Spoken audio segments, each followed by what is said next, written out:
하나님의 말씀 함께 보시겠습니다. 오늘 우리에게 주시는 하나님의 말씀은 요한계시록 20장 11절에서 15절까지의 말씀입니다. 저와 여러분이 한 절씩 교독하시고 마지막 절인 15절은 다 같이 읽겠습니다. 또 내가 크고 흰 보좌와 그 위에 앉으신 이를 보니 땅과 하늘이 그 앞에서 피하여 간데 없더라.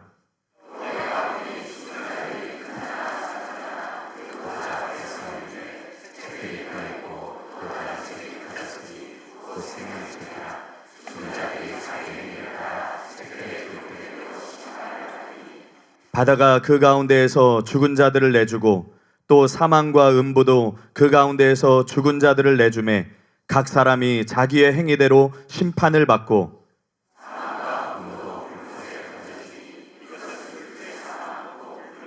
다 같이 읽겠습니다.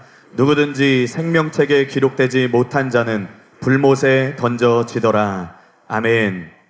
이제 담임 목사님께서 나오셔서 제발 불못에 던져지지 않는 여러분이 되시기 바랍니다. 이런 제목으로 말씀 선포해 주시겠습니다.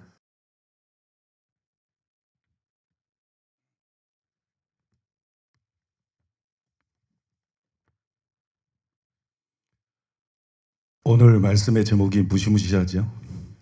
굉장히 무시무시한데 이게 모든 영혼들이 꼭 들어야 될 얘기예요. 모든 영혼들이 꼭 듣고 참 여러분들 대부분이 회개하고 거듭나서 신앙생활을 잘하고 계시지만 이 변화가 안 되는 사람, 회개 안 하는 사람은 10년이 가도 한결같고 20년, 30년, 40년이 가도 한결같고 그러다가 지옥 갈 사람들이 이 자리도 있어요. 그러다가 끝내 지옥 갈 사람들이 있기 때문에 그래서 여러분 중에 다수가 회개를 했어도 이런 설교가 할 필요가 있고 중요하다고 생각합니다. 문재인 대통령이 이 정치를 너무 잘못하고 있죠. 사상이 잘못된 대통령이기 때문에 남한 대통령으로는 전혀 어울리지 않는 자이기 때문에 그래서 경제가 완전히 망가졌어요. 경제가 파탄이에요.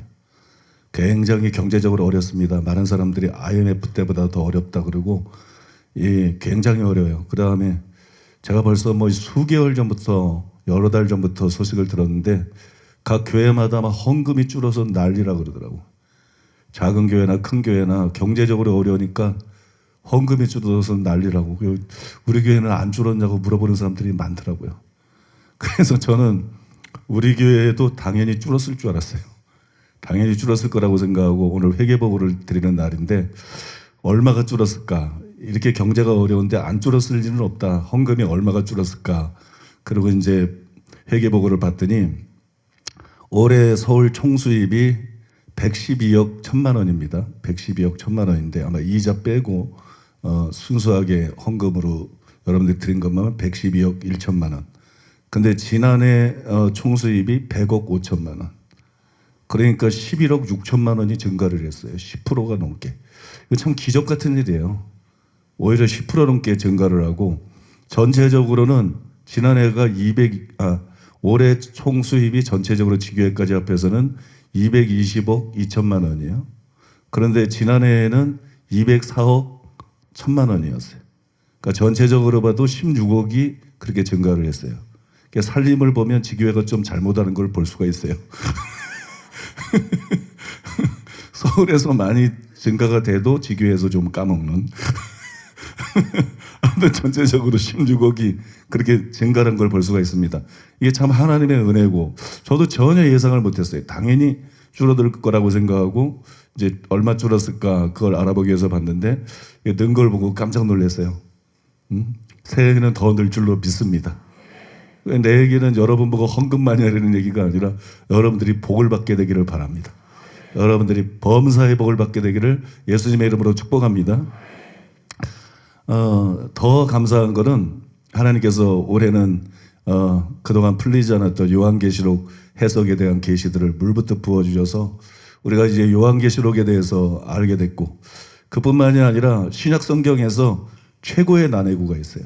그 최고의 난해구가 뭐냐면 예수님 재림과 관련된 건데 마태복음 10장 23절 이 동네에서 너희를 박해하거든 저 동네로 피하라. 내가 진실로 너에게 이르노니 이스라엘의 모든 동네를 다 다니지 못하여서 인자가 오리라. 이 말씀이 도대체 무슨 뜻인가?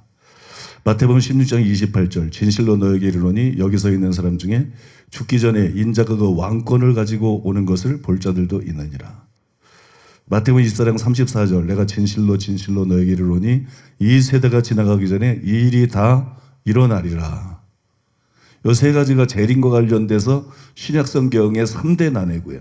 신약성경 전체 중에서 아마 이게 최고의 난해구일 겁니다. 최고의 난해구인데 마태복음 24장 34절에 대해서는 계시록을 해석하면서 이미 다 풀렸죠. 여러분들에게 설명해 드려서 이제 이 의미가 뭔지를 여러분들이 분명히 알고 계실 거고 모르는 표정으로 지금 날 찾아보면 안 돼요. 알아야 돼요. 다 설명해 드렸기 때문에. 근데 이제 지난주 우리 신학교 강의에서 강의 때 한 선교사님이 저한테 마태복음 16장 28절에 대해서 질문을 했어요. 그래서 제가 메모해뒀던 게 생각나가지고 그걸 보고 나중에 얘기해드리겠다 그랬는데 그러고 나서 이제 제가 마태복음 16장 28절을 연구하다가 깜짝 놀랐어요. 왜냐면 내가 이렇게 무식했나 탄식이 나오더라고요. 어떻게 내가 이렇게 무식했을 수가 있지? 어떻게 내가 이렇게 성경에 무지할 수가 있지? 왜냐면 마태복음 16장 28절은 굉장히 쉽더라고요. 그 해석은 너무나 100% 명확하고 쉬운 거더라고요. 그 다음에 충격적인 것은 학자들의 대다수가 그걸 알고 있더라고요. 근데 나는 왜 몰랐지? 왜 이렇게 쉬운 걸 왜 나는 몰랐지? 그래서 그거는 학자들의 도움을 받았어요. 학자들이 해석을 너무 잘 해놨더라고. 그래서 배웠어요. 그래서 마태복음 16장 28절에 대해서는 완전히 쉽게 해석이 됐는데, 이제 복병이 마태복음 10장 23절이에요. 나 이게 해석이 된 줄 알았는데, 마태복음 10장 23절을 쭉 해석하다 보니까, 이게 자꾸 이 반론들이, 새로운 반론들이 나오는 거. 반론을 해결 못하면 해석된 게 아니거든요. 일방적으로 말하는 거는 그냥 자기 주장이지 해석이 아닙니다. 근데 해석이 완성됐다 그러면 또 반론이 떠오르고, 해석이 3번 이상 완성됐다 그러면 반론이 떠오르고. 어떤 주석을 보니까 마태복음 10장 23절에 대해서는 그 학자가 뭐라 그랬냐면 어떤 교수가 그런 말을 했어요. 다양한 해석들이 있는데, 여러 해석들을 소개하면서 다양한 해석들이 있는데, 문맥적으로 볼 때 하자가 없는 해석은 하나도 없다. 그러니까 이게 해석이 아직까지 안 됐다는 얘기예요. 성경이 기록된 이후로 지금까지 이 구절이 해석이 한 번도 제대로 된 적이 없다는 거예요. 그 학자가 정확하게 지적을 했더라고요. 문맥적으로 하자가 없는 해석, 그러니까 인정할 수 있는 완전한 해석이 하나도 없다. 나는 이걸 안다고 생각했는데 내가 안다고 생각한 그것도 하자가 있는 거더라고 보니까. 내가 하자를 누가 가르쳐 준 게 아니라 저는 철두철미하게 이렇게 점검하는 스타일이라서 말씀을 연구하는데 그 하자가 떠오르더라고. 이것도 아니구나, 이것도 아니구나, 이것도 아니구나. 그러니 방법이 없죠. 책을 전부 다 뒤져봤는데, 마태복음에 관한 책들을 전부 뒤져봐도 답이 없고 방법이 없죠. 그래서 금요일 날 밤 늦게까지 새벽 한 2시까지 연구를 하다가 자고 아침에 일어났는데 뭔가 좀 떠올라서 또 연구를 했는데 그것도 또 답인 줄 알았는데 또 반론이 떠오르더라고. 그래서 이건 방법이 없다. 알 수가 없다. 오리무중이다. 이래서 그 학자가 문맥적으로 맞는 정확한 해석은 하나도 없다. 그렇게 말을 했구나. 이래서 그랬구나. 그러니까 완전히 벽에 부딪혔어요. 완전히 벽에 부딪혀서 이제 저는 오전에 시간에 기도를 하기 때문에 기도를 하면서 하나님께 여쭈었어요. 성령님, 모르겠습니다.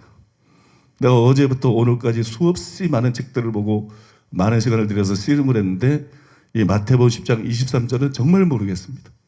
그리고 보니까 그런 맞는 해석이 나름대로 일방적으로 주장하는 거지 정말 실력 있는 학자가 또 보니까 반론이 없는 문맥적으로 맞는 그런 해석이 없답니다. 근데 이제 내가 그 말에 동의가 됩니다. 그런 해석이 없습니다. 이걸 내가 어떻게 알겠습니까, 이걸. 그러니 지금까지 성경이 기록된 이후로 한 번도 이 구절이 정확하게 해명된 적이 없는데 그거를 여러분 내가 어떻게 알겠어요? 그래서 성령님, 이걸 내가 어떻게 알겠습니까? 진리에 여기신 성령님께서 저에게 가르쳐 주시옵소서. 지금 이 시간에 기도할 때 가르쳐 주시옵소서. 그럼 막 기도를 했는데 나는 진짜 가르쳐 줄 줄은 몰랐어요. 왜냐면 그거는 이제 방법이 없으니까. 이거 뭐 알 수 있는 방법이 없으니까 너무 이제 한계가 분명하니까 의지할 게 하나님밖에 없으니까 하나님 앞에 이제 막 기도하면서 다른 기도가 안 되고 막 그 말씀만 성경 구절을 뭘 떠올리면서 막 기도를 하는 거예요. 그래서 이걸 지금 이게 여지껏 안 된 게 뭐 지금 내가 잠깐 기도한다고 그거는 하나님께서 나에게 성령께서 그래 그럼 내가 가르쳐 주지. 그리고 가르쳐 줄 거 같지를 않더라고. 그래서 나는 진짜로 가르쳐 줄 줄은 몰랐어요. 그러면서도 또 의지할 게 하나님밖에 없으니까 정말 기대도 하고 답이 그거밖에 없으니까 모르겠으니까 성령님 가르쳐 주시옵소서. 어떻게 알겠습니까? 성령님 가르쳐 주시옵소서. 그 기도를 막 하고 있는데 갑자기 막 뭔가가 이렇게 막 떠오르는 거야. 뭔가가 이게 보글보글 떠오르는 거야. 이게 뭐지? 그 뭔가가 떠오르면서 그러면서 막 자꾸 이렇게 생각이 형상화되는 거야.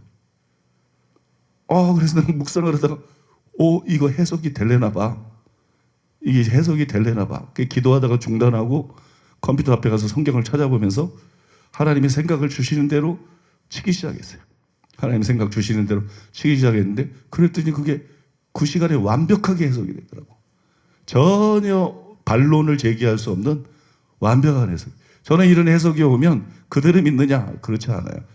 그 다음에 이 해석에 하자가 있나 없나 그걸 알아보기 위해서 내가 가지고 있는 모든 주석과 책들을 그 관련 구절들을 전부 샅샅이 뒤집니다. 뭐 원어니 번역본이니 뭐 샅샅이 혹시 여기 반론이 없나? 혹시 여기 하자가 없나? 내가 다 봤는데 하자가 없어. 그러면 이제 난 그대로 믿느냐? 그렇지 않고 이제 최종 단계가 뭐냐면 우리 교회 이제 부목사님들 중에서 학문적인 실력이 있는 분들이 있어요. 그러니까 학문적인 실력이 있는 분들한테 나는 전화를 해. 전화를 해가지고 나는 이 구절에 대해서 이렇게 깨달았다. 성령께서 나에게 이렇게 가르쳐 주셨다. 여기에 대해서 무슨 반론이 있느냐? 여기에 대해서 무슨 반론이 있느냐? 이게 뭐 이상한. 내가 이제 꼭 이동기 목사님한테 전화를 해요. 안양의 이동 허장 목사하고 그렇게 이제 두 사람한테 같이 이렇게 전화를 하는데 혹시 여기 반론이 뭐가 있느냐? 이 해석이 문제가 있느냐? 이 해석이 동의가 되느냐? 이 해석이 공감이 되느냐? 이게 진짜 맞는 해석 같으냐? 그거 물어봐요. 그러면 뭐 알 자리 없어요. 뭐 말 잘해요. 뭐 이거는 뭐가 문제가 있는 것 같다. 이거 뭐 이런 말들 잘한다고. 근데 내가 계시록을 해석하면서도 그런 마지막 최종 이렇게 확인하는 작업들을 하나님 내게 계시적으로 준 것에 대해서 다 이렇게 그런 과정들을 다 거쳤어요. 그런 이제 마지막 확인하는 과정들을 먼저는 책들을 통해서 그 다음에 이제 우리 목사님들 통해서 이렇게 거쳤는데 이제 저기 해석을 이렇게 다 했더니 이 반론이 없다는 거예요. 전혀 반론이 없고 이건 이제는 이 해석이 맞다는 거예요. 이게 진짜라는 거예요. 그래서 여러분 궁금하시죠? 궁금하실 텐데 그 지금 제가 이제 설교 준비를 한 3분의 2 정도 끝내놨어요.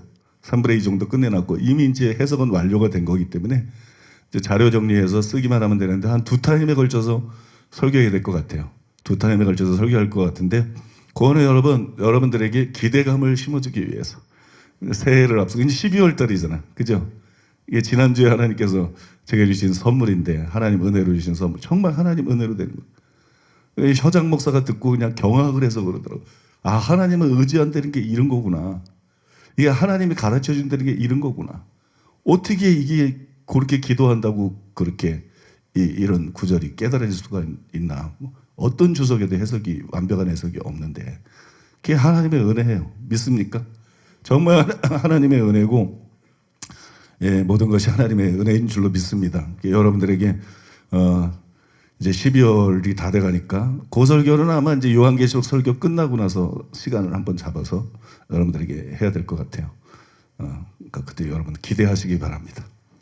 기대하시기 바랍니다. 참 내가 생각해 보면 이게 다 하나님 은혜예요. 하나님 은혜. 내가 뭐 잘나서 깨닫는 게 아니잖아, 그죠? 이게 다 하나님의 은혜인데 계시록도 그렇게 계시적으로 왔던 거고 이게 하나님의 은혜인데 왜 그러냐? 하나님을 의지하니까 어렸을 때부터. 내가 똑똑하지 않은 걸 알고 하나님을 전적으로 의지했기 때문에 하나님께서 그 은혜를 베푸시는 거고 이게 정말 하나님의 은혜인 줄로 믿습니다. 이게 하나님의 은혜. 그래서 여러분들이 참 복 있는 사람이야. 내가 훌륭하고 똑똑해서가 아니라 하나님께서 이런 은혜를 베푸시니까. 설교, 은혜스러운 설교는 천지예요. 설교 잘하는 목사는 천지예요.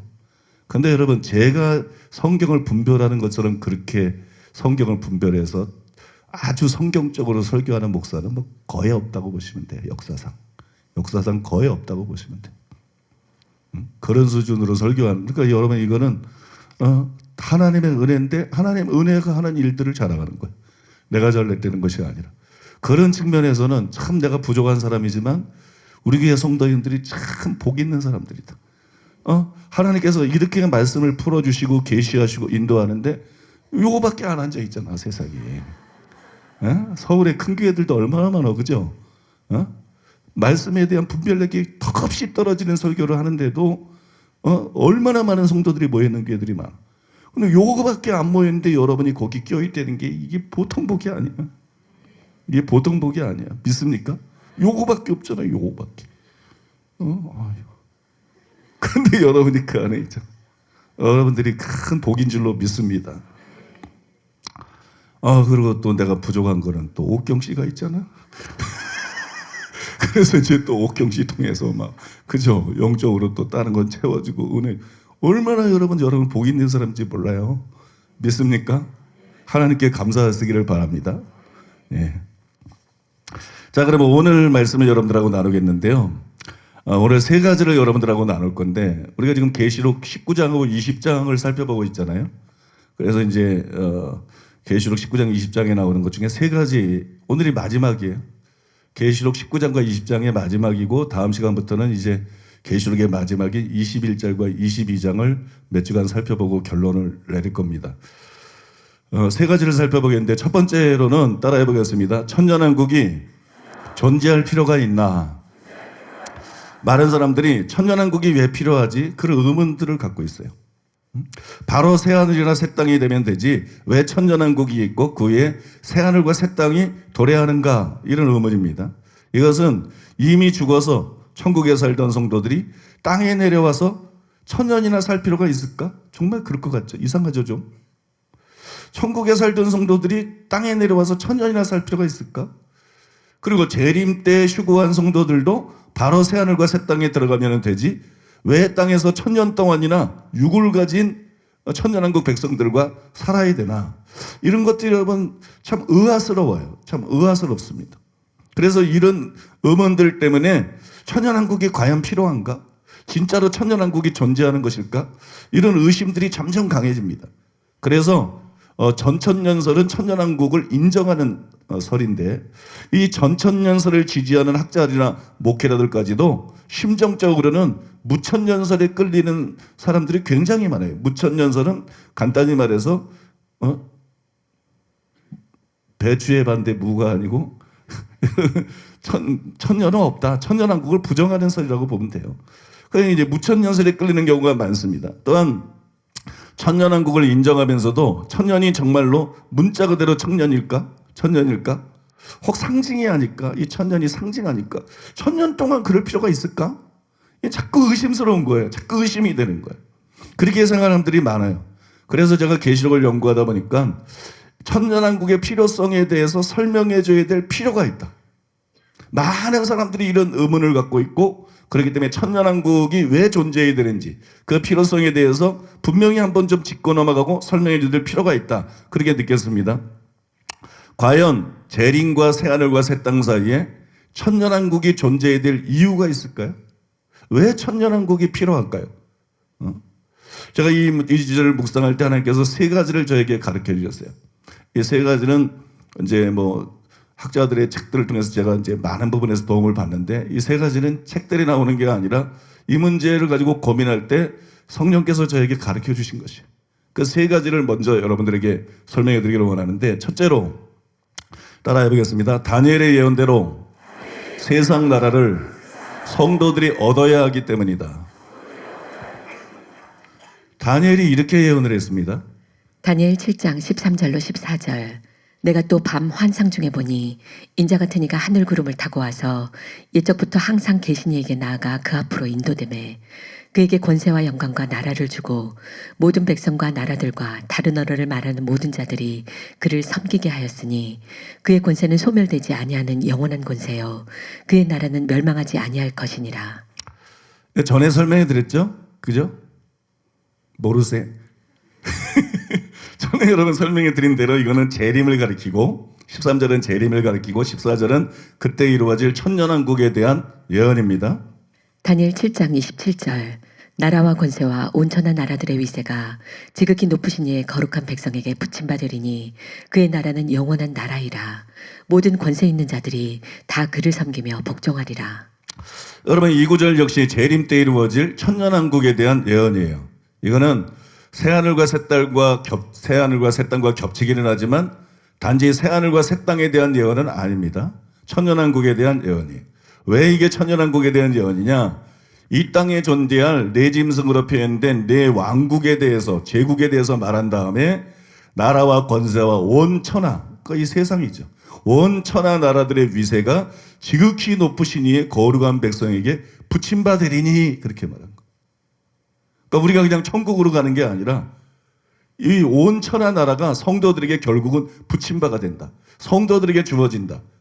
그러니까 이 예언이 응하려 그러면 천년왕국이 있어야 되는 거죠. 믿습니까?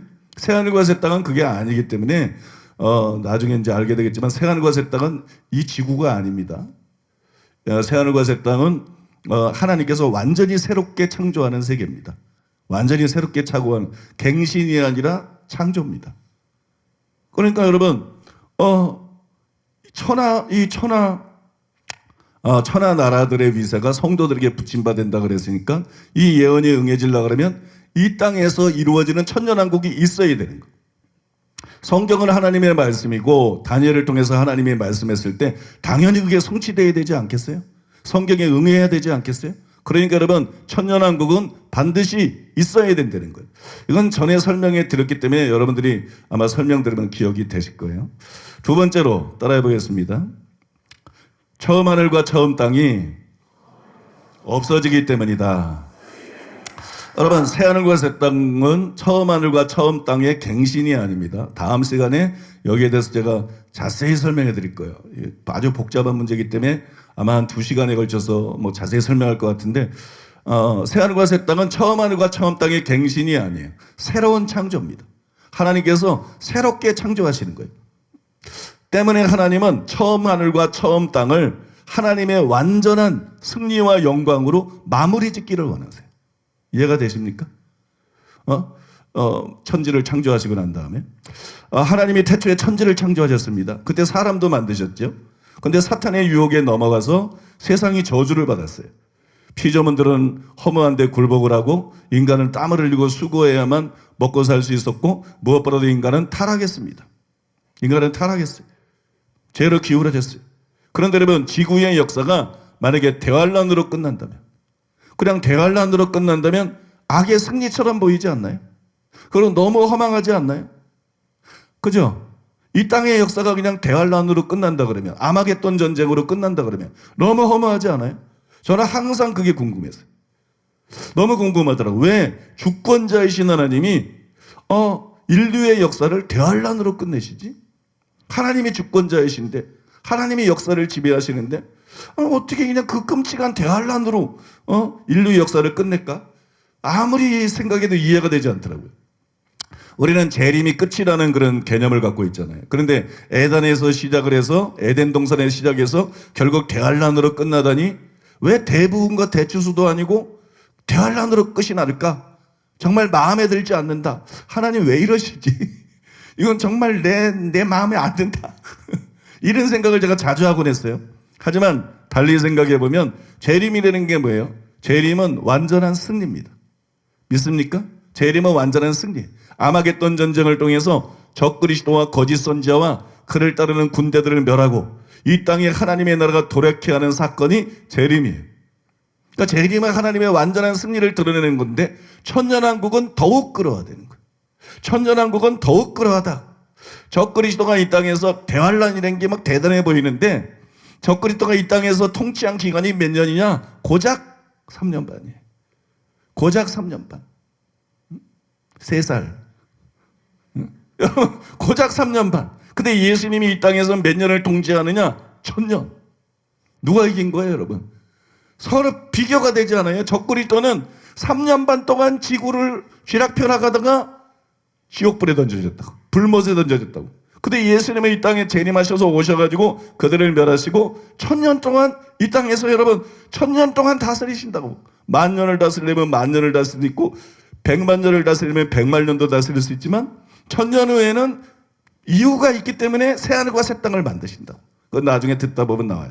이유가 있기 때문에 새하늘과 새 땅을 만드시고 1000년 왕국을 거기서 끝내신다고. 비교가 안 돼요. 그러니까 1000년 왕국은 마귀나 적그리스도가 아니라 예수님이 승리하셨다는 것을 가장 확실하게 보여주고 이 문제에 있어서 종지부를 찍는 것이 천년왕국이에요. 이 사람이 여러분 천년왕국이 필요한 이유는 지구가 에덴으로 시작해서 대환란으로 끝나지 않고 인간의 타락에도 불구하고 예수님의 구속을 통해서 에덴에서 천년왕국으로 끝나는 이것을 통해서 하나님의 승리를 보여줄 필요가 있다.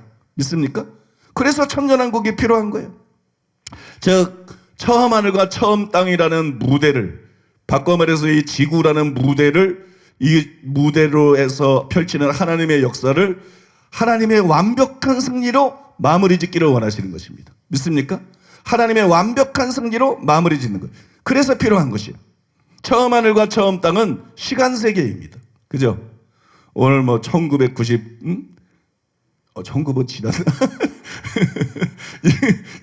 2019년 12월 1일? 12월 1일. 저는 시간 갈고 간 게. 아니, 여러분, 처음 하늘과 처음 땅은 시간 세계예요. 그러니까 새 하늘과 새 땅은 시간 세계가 아니에요. 다른 차원으로 들어가는 거예요. 새 하늘과 새 땅은 영원 세계입니다. 믿습니까? 처음 하늘과 처음 땅은 시간 세계고 새 하늘과 새 땅은 영원 세계. 서로 다른 차원의 세계예요. 그래서 하나님은 지구의 역사를 하나의 독립적으로 보십니다. 새 하늘과 새 땅도 독립적으로 보시고 지구의 역사도 독립적으로 보시는데 이 지구의 역사를 완전한 작품으로 만들기를 원하십니다. 어정쩡하게 끝내는 것이 아니라 완전한 작품으로 만들기를 원하세요.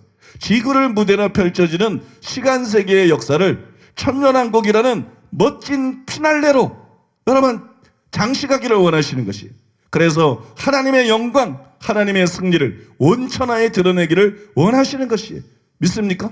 그래서 하나님이 영광 받으시기를 원하는 것이 하나님의 영광이 드러나고 하나님이 영광 받으시는 것보다 중요한 게 없죠.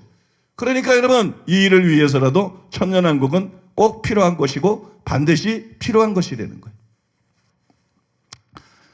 그 다음에 세 번째로 따라해 보겠습니다. 전체 새로운 피조물의 완성을 위해서 필요하다. 이 말이 무슨 말인가? 여러분 좀 이렇게 그죠? 잘 개념이 안 잡힐 거예요. 전체 새로운 피조물의 완성을 위해서 천년왕국이 필요하다. 하나님이 태초에 천지와 만물을 창조하셨어요. 왜 창조하셨을까요? 하나님이 태초에 천지와 만물을 창조하신 그 목적이 뭘까요? 그거는 하나입니다. 하나. 단 하나. 새로운 피조물들을 얻기 위해서입니다. 그 피조물들을 원한 게 아니에요. 새로운 피조물들을 얻기 위해서입니다. 새로운 인류를 얻기 위해서, 새로운 인류를 얻기 위해서 천지 만물을 창조했어요. 그래서 우리는 하나님께 교회가 얼마나 소중한 것인지를 알아야 돼요. 하나님께 여러분 개개인이 수많은 성도 중에 하나가 아니야. 하나님께 여러분 개개인이 얼마나 절대적으로 소중한 존재인지를 깨달아야 돼요. 교회를 빚으시기 위해서 하나님은 엄청난 대가를 지불했어요. 천지 창조가 대단해 보이지만 천지 창조 때 하나님은 단지 구상한 것을 선포하셨을 뿐이에요. 단지 구상한 것을 선포하니까 그대로 됐어요. 인간을 창조하실 때는 말씀만 한 게 아니라 손을 썼어요. 손을. 그래서 여러분 흙으로 손수 빚으시고 그 속에 생기를 불어넣었어요. 그죠? 그런데 교회를 만들기 위해서는 독생자를 희생해야 됐습니다. 독생자를 내어주셔야 됐어요. 예수님이 십자가 달려서 온몸의 피를 다 흘리고 처참하게 죽으셔야만 됐어요. 하나님이 교회를 얻기 위해서 우주 역사상 가장 비싼 값을 지불하셨어요. 아무도 가치가 없는 것을 위해서 그런 엄청난 대가를 지불하지 않습니다.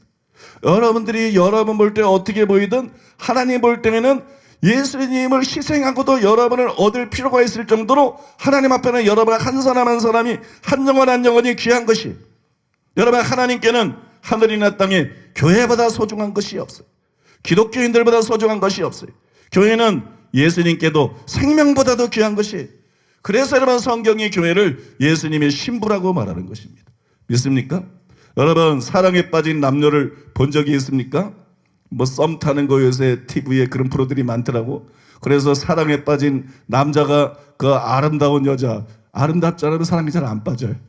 그래서 그 아름다운 여자를 사랑에 빠져가지고 그렇게 여러분 정말 사랑스럽게 보는 눈 있잖아요. 그게 여러분 그 천배 만배가 예수님이 여러분을 보는 시각이라고 보시면 돼요.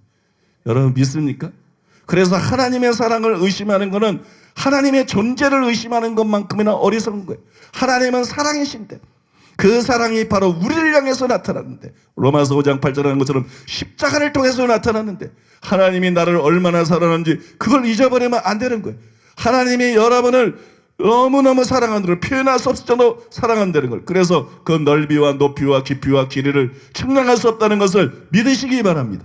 하나님이 여러분의 사랑을 믿으시기 바랍니다.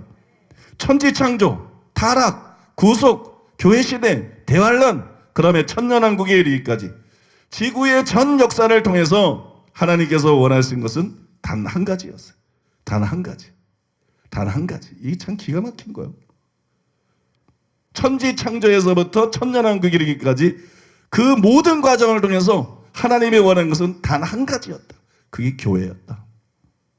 하나님이 원하는 것은 단 한 가지였다. 그게 여러분이었다.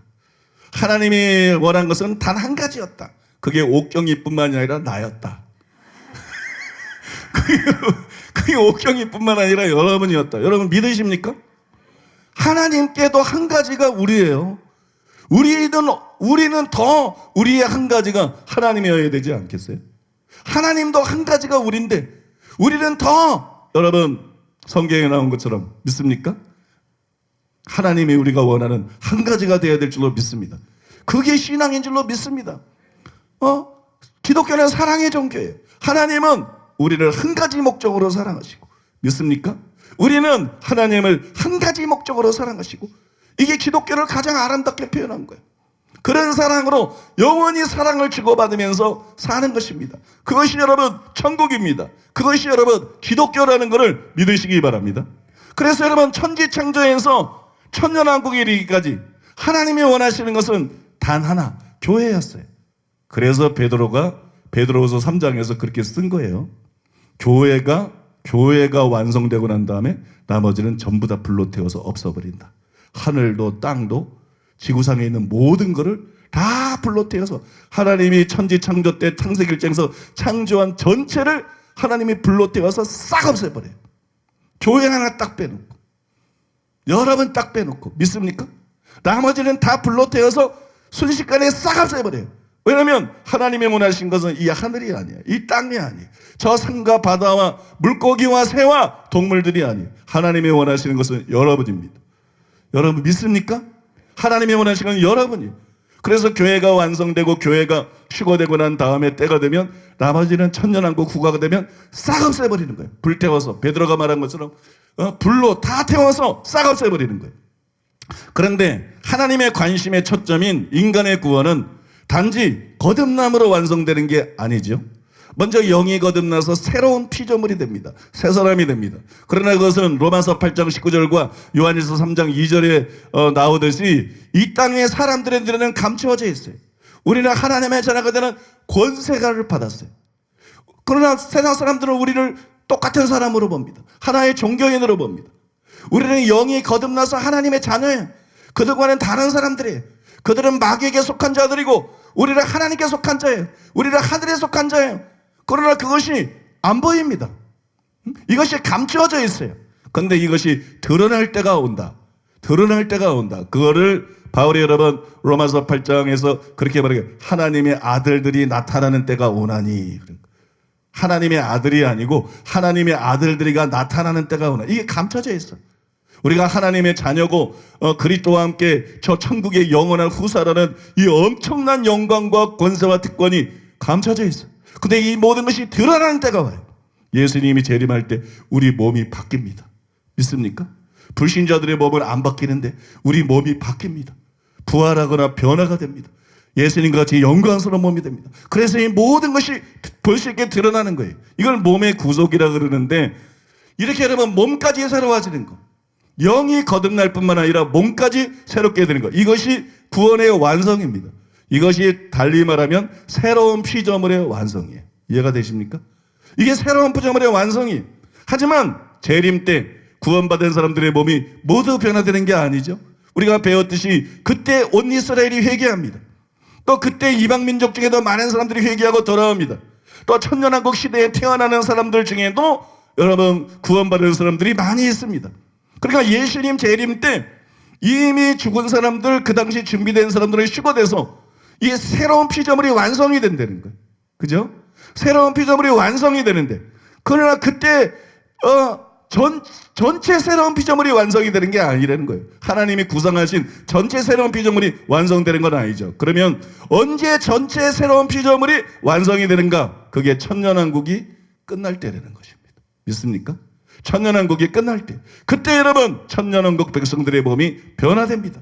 그때 그들은 아담처럼 되는 것이 아니라 예수님처럼 됩니다. 예수님처럼 영광스럽게 됩니다. 왜냐하면 부활 혹은 변화에 대해서 성경에 이렇게 기록이 되어 있기 때문이에요. 요한일서 3장 1절과 2절입니다. 보라, 아버지께서 어떠한 사랑을 우리에게 베푸사 하나님의 자녀라 일컬음을 받게 하셨는가.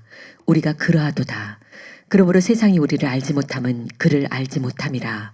사랑하는 자들아, 우리가 지금은 하나님의 자녀라.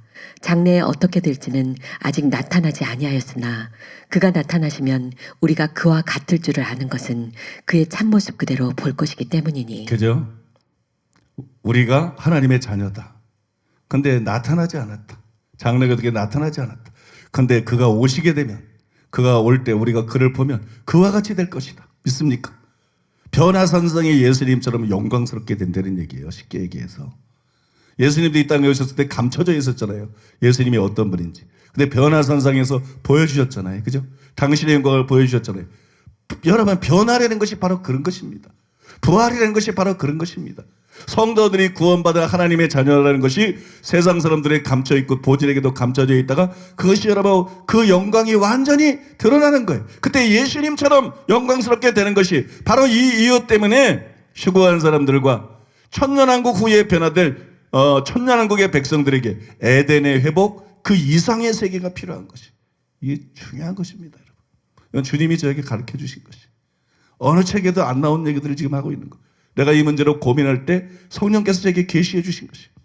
사랑하는 여러분, 왜 새하늘과 새 땅, 천년왕국이 필요하고 새하늘과 새 땅이 필요하냐? 천년왕국을 통해서 하나님이 이 지구를 통해서 지구를 창조함으로 얻고자 하신 교회, 새로운 피조물의 완성하는 기간으로 필요한 거예요. 믿습니까? 전체 교회 새로운 피조물의 완성하는 자리, 장소, 완성하는 기간으로 필요한 것이. 이것이 완성되고 나면 교회는 새 사람이에요. 교회는 새로운 피조물이에요. 이거는 처음, 우리가 이 땅은 사는 땅은 처음 땅이에요. 처음 하늘이에요. 천년왕국이라 할지라도 하나님이 태초에 천지를 창조하고 아담과 하와가 죄를 지음으로 말미암아 저주를 받은 그 땅 이적으로 회복된 처음 하늘과 처음 땅일 뿐이에요. 천년왕국까지라도 영광스럽게 된 성도들의 그 권세와 성도들의 그 특권에 합당한 나라는 아닙니다. 믿습니까? 거기에 적합한 나라는 아닙니다. 그래서 하나님께서 먼저 새로운 피조물을 만드시고 난 다음에, 완성하시고 난 다음에 이 새로운 피조물에게 합당한, 이 새로운 피조물에게 적절한, 그것은 우리가 예수를 믿음으로 하나님의 자녀가 되었기 때문에, 새로운 피조물에게 합당한 것은 하나님이 사시는 천국밖에 없는 것이에요. 믿습니까, 여러분? 하나님의 집인, 하나님의 나라인 천국밖에 없는 것이에요. 그래서 마치 저 하늘에 있는 천국과 같은, 천년왕국은 에덴의 회복 같은 것이고, 여러분 저 하늘의 천국과 같은 그런 새 하늘과 새 땅을 만드시는 것입니다. 믿습니까? 하나님은 영이시지만 인간은 육신을 갖고 있기 때문에 영혼이 거듭났음에 아니라 육신이 부활하고 변화되기 때문에 그래서 여러분 이 인간에게 가장 합당한 천국과 같은 세계 그런 지구 그런 새하늘 그런 새 땅 그래서 새하늘이에요. 그래서 새 땅이에요. 그래서 새 예루살렘 섬이에요. 여러분 믿습니까? 새로운 피조물에게 합당한 그것이 여러분 바로 새하늘과 새 땅 그것이 필요하게 됐다는 그래서 하나님께서 새로운 인류를 위해서 새하늘과 새 땅을 다시 창조하시는 것이 그리고 그곳에서 하나님과 더불어 영원히 살게 하시는 것입니다. 그것이 영생인 것입니다. 믿습니까? 그것이 여러분 우리가 받을 유업이고 그것이 여러분 진정한 구원이에요. 그러므로 여러분 예수님이 재림을 했더라도 그때가 되기까지 천년왕국이 필요할 거야 안 필요할 거야? 필요한 것이에요. 예수님이 재림을 하셨어도 새로운 피조물이 완성될 때까지 전체 교회가 완성될 때까지 천년왕국이 필요한 것입니다. 그래서 새하늘과 새 땅 전에 천년왕국에 대해서 말씀하고 있는 것입니다. 저는 본래 천년왕국에 대해서 의심이 조금도 없었어요. 뭐 당연히 천년왕국이 있다고 난 생각했어요. 그런데 수많은 학자들이 수많은 목사들이 천년왕국을 의심하더라고. 예를 들어 장로교 합동교단이나 이 장로교 전체의 결의는 무천년서로 지금 기울어져 있어요. 천년왕국이 없다는 쪽으로 그렇게 기울어져 있어요. 칼빈이 잘못해서 그래요. 어거스틴 루터가 잘못해서 그래요. 천년왕국을 교회 시대라는 나중에 살펴보겠지만 엉터리 해석을 그들이 했기 때문에 그리고 이거 못 믿겠는 거야. 왜 천년왕국이 필요한지 이유를 모르겠는 거야. 그러니까 여러분 무천년설로 천년왕국을 부정하는 거로 기울어져 있어요. 너무나 많은 학자들이 너무나 많은 목사들이 천년왕국을 부인하더라고요. 그렇게 의심하는 걸 보면서 그 의심이 저에게 전염이 됐어요. 그래서 여러분 제가 정말 천년왕국이 있나? 정말 천년왕국이 왜 필요할까? 고민하다가 받은 것이 이 세 가지입니다. 여러분들에게 설명해드린 고민할 때가 받은 답이 여러분들에게 지금 설명해드린 그 세 가지. 그런데 어제 저는 천년왕국에 대한 본문을 읽다가 천년왕국의 확실성을 보고 깜짝 놀랐어요. 다시 한번 놀랐어요. 천년왕국에 대한 기록이 계시록 20장 1절에 10절인데 한번 제가 한 절 여러분이 한 절 교독해 보겠습니다.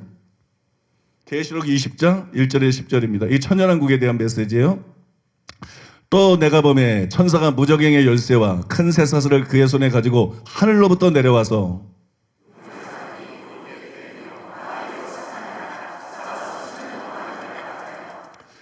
무저갱이 던져 잠그고 그 위에 임봉하여 천년이 타도록 다시는 만국을 미워가지 못하게 하였는데 그 후에는 반드시 잠깐 노일이라.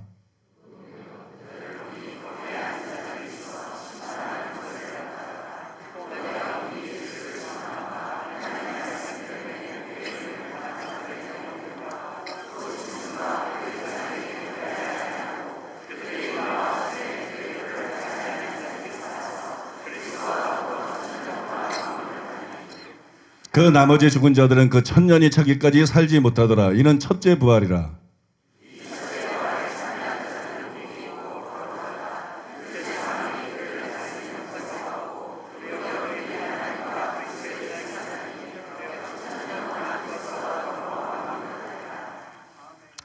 천년이 참에 사탄이 그 옥에서 놓여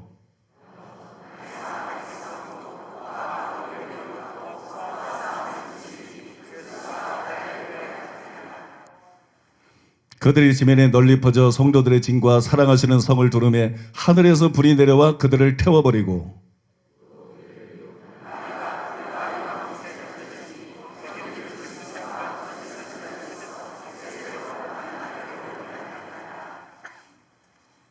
끝난 겁니까? 이게 여러분 천년왕국에 나오는 계시록의 본문인데 이 안에 천년이라는 말이 얼마나 자주 나와요? 이 안에 천년이라는 말이 6번 나와요. 성경이 6번이나 천년에 대해서 천년왕국에 대해서 말하고 있는데 천년왕국을 못 믿겠다. 이게 여러분 바른 생각이 아니라고 생각됩니다. 또 이 안에 보면 뭐라고 나와 있습니까? 용이 무저갱에 갇히고 첫째 부활한 사람들이 왕노릇하고 곡과 마곡의 전쟁이 일어나고 그리고 여러분 그들이 하늘에서 내려온 불로 멸망을 받고 마귀도 불못에 던지옵니다. 이렇게 여러분 확실하고 구체적인 스토리가 있어요. 이렇게 확실하고 구체적인 사건들이 여기 나열이 되어 있는데 이걸 어떻게 단순히 상징이라고 볼 수 있냐? 이게 실제지. 이걸 어떻게 상징이라고 볼 수 있어요? 그럼에도 불구하고 칼빈을 비롯해서 여러분 천년왕국을 부인하는 자들은 이것이 교회 시대에 대한 상징이다 그렇게 주장합니다. 그러나 여러분 그런 해석은 완전히 불가능합니다. 그런 해석의 저변에는 계시록을 해석하는 많은 학자들이 착각하는 것처럼 한때 두때 반때가 교회 시대라는 이런 망상 때문에 그래. 근데 그때는 한때 두때 반때가 교회 시대라면 여기서는 왜 또 천년이 교회 시대래? 말이 안 되잖아요. 뭐 걸핏하면 이것도 교회 시대다 저것도 교회 시대다. 근데 우리가 다니엘 71회를 해석할 때 계시록에 나오는 한때 두때 반때는 교회 시대가 아니고 대환란 후 3년반이라는 걸 알았죠. 그러니까 그런 해석은 완전히 불가능해요. 그런 해석은 완전히 불가능합니다. 왜냐하면 여러분 성경 우리가 방금 읽은 말씀에 보면 짐승과 그의 우상에게 경배하지 아니하고 그들의 이마와 손에 그의 표를 받지 아니한 자들이 살아서 그리스도와 더불어 1000년 동안 왕노릇하니 이렇게 말씀했기 때문에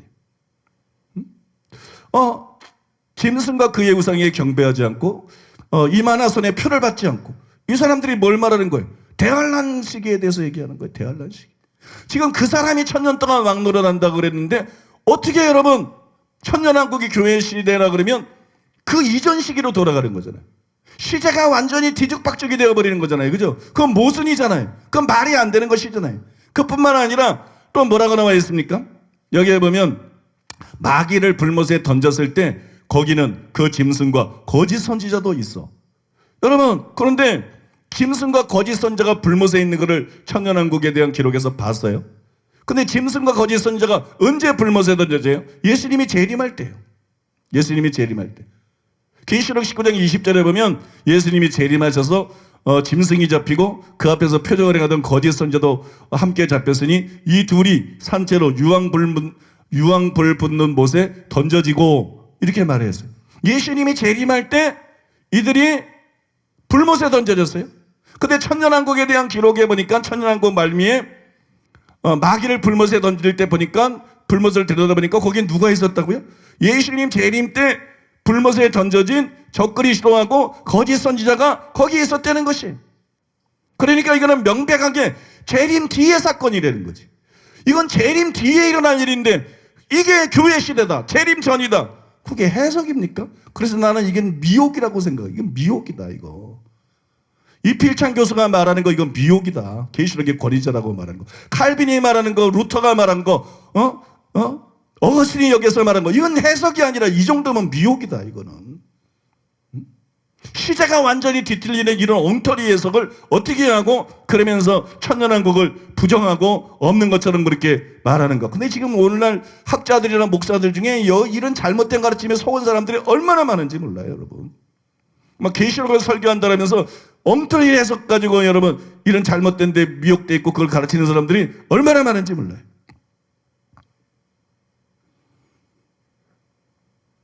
그래서 저는 그들의 말을 믿지 않습니다. 저는 여러분 성경대로 천년왕국을 믿습니다. 여러분들도 성경에 기록되어 있는 대로 천년왕국을 믿으시기 바랍니다. 천년왕국이 도래할 것을 믿으시기 바랍니다. 이제 천년왕국에 대한 얘기는 요거로 끝났어요. 많이 했죠 그동안 몇 시간에 걸쳐서. 자 이제 두 번째로 여러분들과 함께 나눠볼 거는 한번 따라해 볼까요? 다니엘서에 나오는 1290일과 1335일. 여러분 다니엘서 마지막 장에 보면 이해하기 어려운 굉장히 어려운 난해구가 나와요. 굉장히 어려운 난해구가 나오는데 이렇게 기록되어 있습니다. 다니엘 12장 11절로 12절. 매일 드리는 제사를 폐하며 멸망하게 할 가증한 것을 세울 때부터 1290일을 지낼 것이요 기다려서 1335일까지 이르는 그 사람은 복이 있으리라. 보기만 해도 골치 아프죠? 보기만 해도 이게 도대체 무슨 뜻이야? 골치가 지근지근 아프죠? 과연 이 구절이 무슨 뜻일까요? 여러분 스튜어트 월리어트 교수는 11절에 대해서 솔직하게 이렇게 고백을 했어요. 11절의 말씀에 대해서 깨달은 사람은 지금까지 아무도 없습니다. 본절을 이해하기 위한 모든 시도는 다 실패하였습니다. 1290일은 장차 나타날 적그리스도를 놓고 하는 말이지만 여기서 사용된 언어는 안티오쿠스 에피파네스에게 더 어울리는 표현입니다. 한 달을 30일로 잡으면 1290일은 3년 6개월에서 한 달이 더 붙습니다. 본인은 이 뜻이 무엇인지 전혀 모르겠습니다. 저는 이것을 부끄럽게 여기지 않습니다. 독자들도 모르실 것으로 확신합니다. 믿음이 대단해요. 뻔시럽기도 하고. 근데 이 사실은 뻔시러운 게 아니라 정직한 거예요. 정직한 거. 12절에 대해서 또 그가 이렇게 고백을 했습니다. 12절은 참고 견디라, 포기치 말라, 1435일까지 참으라, 45일간만 더 기다리라는 권고입니다. 저는 이 말씀의 뜻도 알지 못합니다. 이 주석이야. 이 유명한 학자의 주석인데 굉장히 솔직하세요. 솔직한 거예요. 얼마나 이 구절이 난해하면 이렇게 고백을 하겠어요. 그죠? 얼마나 이 구절이 난해하면 여러분 주석에 이렇게 쓰겠어요. 우리는 이 구절의 의미를 정확하게 알 수는 없어요. 정확하게 알 수는, 그렇게 꼭 알아야 되는 것도 아니고 정확하게 알 수는 없어요. 그러나 이 구절의 의미가 무엇인지를 추정해 볼 수는 있습니다. 그것까지는 가능한 것 같은데, 그러면 여기 나오는 30일과 그 뒤에 1335일에서 나오는 45일, 여기 나오는 30일과 45일, 그러니까 이게 후 3년 반 뒤에 30일과 45일이지. 예수님 재림하고 난 다음에 30일과 45일. 도대체 이게 뭘 얘기하는 걸까? 이 기간은 어떤 기간일까? 이 기간이 어떤 기간일까요? 이동원 목사님 책에 제가 보니까 1260일과 1290일, 여기서 30일이 나오는 거잖아요. 1260일은 대환란 기간. 근데 1260일과 1290일을 공이 대환란 기간으로 봅니다. 둘 다 대환란 기간이다. 그러니까 두 기간을 동일시해요. 또 45일에 대해서는 독특하게 회개의 기간으로 봅니다. 뭐 그렇게 생각할 수도 있겠지만, 그러나 여러분 요한계시록에 보면 이렇게 기록되어 있어요. 13장 5절에 보니까는 또 짐승이 과장되고 신성 모독하는 입을 받고 또 42달 동안 일할 권세를 받으니라. 그러면 여러분 1260일 이후에 30일은 이동원 목사님이 말한 것처럼 대환란 기간이 아닙니다. 짐승은 정확하게 42달 날수로 따지면 1260일 동안 일할 권세를 받았지 그 위에 30일하고는 상관이 없어요. 그죠? 왜냐하면 그때 돼서는 예수님이 재림해서 짐승을 불못에 던져버리는데 불못에 들어간 짐승이 뭘 할 수 있어요. 그죠? 그러니까 이 32일은 그런 기간, 대환란 기간이 아니죠. 예수님이 재림하고 난 후의 기간입니다. 그러므로 여러분 이동원 목사님이 해석이 맞을 가능성은 거의 없다고 보시면 돼요. 이 문제에 대해서. 김현두 목사님은 30일에 대해서 이렇게 썼습니다. 1290일은 재림 후 30일간 사람의 심판이 끝나는 날이며 불신자가 불못에 던져지는 날이다. 30일은 재림하신 예수 그리스도 오른편과 왼편에 양과 염소로 나뉘어 심판을 받는 기간이다. 45일에 대해서는 그분이 이렇게 주장했습니다. 1335일, 이것은 1260 더하기 30 더하기 45. 1335일은 30일의 심판의 기간과 45일의 하늘잔치 기간을 합한 기간이다. 1290일부터 1335일까지 45일간 하늘잔치가 벌어진다. 그러니까 이분은 30일은 심판하는 기간이고 예수님 재림해서 심판하는 기간이고 45일은 심판 후에 하늘잔치가 벌어지는 기간이다. 나름 그럴듯하죠. 상당히 흥미로운 해석입니다. 그러나 45일이 하늘잔치라면 그때부터 복이 있다 그래야 되지 않나요? 하늘잔치가 벌어지면 거기 잔치에 참 그때부터 복이 있다 그러는데 45일을 기다려서 45일을 지나간 걸 기다려서 거기에 도달하는 사람이 복이 있다 이랬거든요. 그러니까 그렇게 볼 수가 없죠. 그래서 이 해석도 여러분 동의하기가 어렵습니다. 한편 김경행 목사님은 30일과 45일에 대해서 이런 주장을 했어요. 11절에 매일 드리는 제사를 폐하며 멸망케 할 미운 물건을 세울 때부터 1290일을 지낼 것이요 라고 했습니다. 그러나 후 3년 반이면 1260일이어야 할 텐데 왜 다니엘이 30일을 더하였을까요? 이제 그 대답을 듣고자 합니다. 예수님은 1260일, 즉 꼭 3년 반 만에 강림하십니다. 그러나 예수님이 강림하시기 전에 아마겟돈 전쟁터에 수많은 사람들이 죽어 있습니다. 또 예수님이 강림하시면서 그 입의 검으로 그곳에 모인 모든 사람들을 다 멸하십니다. 그러므로 이곳에서 죽은 자는 어림잡아 3억은 될 것입니다. 여기에는 그들의 시체뿐만 아니라 그들이 가져온 무기와 장비들도 산더미처럼 쌓여 있는 것입니다. 그래서 주님이 3년 반 만에 강림하셔서 적그리스도와 거짓 선지자들을 잡아 불과 유황으로 타는 못에 던지고 주님께 대항하는 사람들을 그 입의 검으로 죽이고 난 다음 그 시체와 전쟁터를 정리하는데 30일의 기간이 필요한 것입니다. 그런데 12절에 기다려서 1335일까지 이르는 그 사람은 복이 있으리라고 하므로 45일이 더 추가되었습니다. 이 45일은 양과 염소를 심판하시고 가르시는 시간입니다. 그래서 예수님이 강림하신 후 30일 동안에는 파괴된 쇠상을 정리하시고 그 다음 45일 동안 심판하신 후 천년왕국의 시대로 들어가게 됩니다. 그 모든 시간이 1335일인 것입니다. 한국 사람이 참 섬세한 것 같아요. 그러니까 외국의 유명학자들의 책은 이런 거 다 건너뛰었어. 골치 아프니까 다 건너뛰었는데 그래도 한국 사람들이 끈질기게 한국 사람이 끈질기게 이 무슨 뜻인가 그래서 이런 의견을 내놨는데 저는 이 해석이 제일 공감이 되더라고요. 방금 여러분들의 소개 이 해석이 제일 공감이. 제가 이 해석을 왜 지지하느냐 그 이유는 이러합니다. 먼저 재림 후 30일이 사체와 무기와 자네들을 치우는 기간이다. 예수님이 재림할 때 아마겟돈 전쟁이 일어나잖아요. 거기에 전쟁한 모든 군대를 주님이 멸하시잖아요. 그죠? 그 사체와 무기와 자네를 치우는 기간이다. 이런 해석인데 제가 여기 동의하는 이유는 에스겔서 38장과 39장 때문이에요.